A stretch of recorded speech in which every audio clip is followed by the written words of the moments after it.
My 11-year-old, this is a terrible story. It was very, very bad.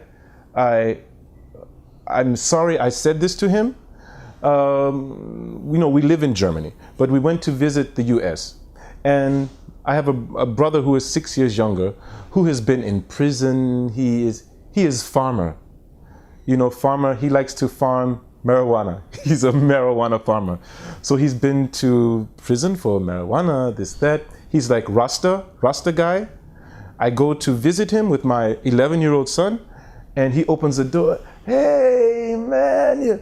His hair like Rasta dreadlocks. He has tattoo like Maori, like Mike Tyson stuff tattoos. He's like, hey, man, come on inside.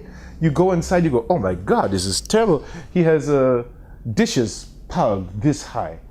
He has almost like grass growing from the floor, because it's not he has a sofa, couch. It looks like he found it in the trash. But my son, 11 years old, he's like, wow, this is cool, And he's a tattoo artist, but he does tattoo artists for like drug guys or something, like criminal guys. The door goes knock, knock, knock, and some guys come in like gold teeth, like rapper guys, and they say, hey man, you do tattoos? How much to put a star on the ass of my girlfriend? How much to put this on her titties? And they're doing all this, talking about this, and I'm looking like, oh God. But my son, 11 years old, wow. And I say, Ken, you make money, you have a job? He goes, oh no, man. I don't get money for my tattoos. They pay me in like beer. They pay me in milk, maybe eggs or bread, That's how I have my payment, and hey, life is great. And I'm going like, Boże. My son is like, wow, krasny. This kind of thing. So we get back to Germany, and my son is like, wow, my Uncle Ken, he's so cool. I said, are you serious? I said, he doesn't have a job. He lives like, everything is cool. And he gets paid in bread and milk and eggs and beer and whatever. He doesn't, and my son said, that's cool. I said, but he went to prison. He was in prison. He said, that's okay. That's all right. And I'm thinking, oh my God, I'm going to lose this discussion. I'm going to lose. I said, do you know they fuck you in prison?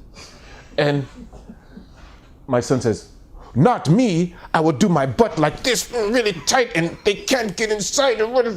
I said, but you go to prison and you're a very good-looking kid, And they say, oh, you look good. He said, but they won't, Papa. I will learn karate and I will learn taekwondo and I would put my butt together like this and they can't go in. I said, yeah, okay. You new prison. You go to shower. You go into shower with 5-10 other guys in prison. You drop the soap. You shower, the soap falls down. You go to pick up the soap. One guy grabs you from the neck. The other two grab you from here. They grab you and they push you down and they... And I said, there's nothing you can do. I said, and then one guy does it, the other guy does it, the other guy does it. I said, and you're bleeding, you cannot walk, you have to go work, and you have 3 weeks in prison hospital, and you have to wear like here because everything is coming, it's bad, and he says, oh. I said, so you still want to have life like Ken? He said, no. But then he told his mother what I said. He told his mother.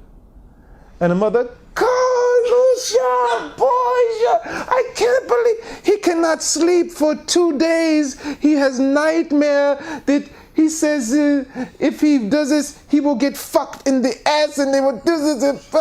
He told his friends at school what happens, you get fucked in the ass and this. And I thought, boy, sorry. So you have to be careful. This is very bad. Karl, no. Bad for me, but I also make mistakes,